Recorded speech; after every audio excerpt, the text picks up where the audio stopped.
Meanwhile, Israel is literally digging under Al-Aqsa Mosque, one of Islam's holiest sites, excavating, demolishing, desecrating.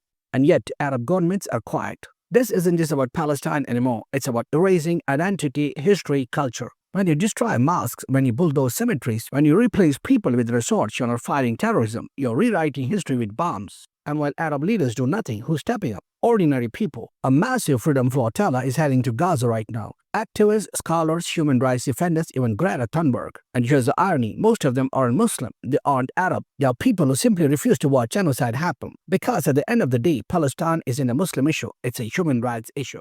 But while activists say toward Gaza, the US is busy doing the opposite. They've literally canceled visas for Palestinian leaders, just so they can attend UN conferences where European nations are discussing Palestinian statehood. Think about how absurd that is. The UN is supposed to be neutral ground, where America is playing immigration officer, blocking Palestinians from even entering the room. That's not diplomacy, that's sabotage. And let's not forget, Israel has a history of backing extremist groups when it suits them.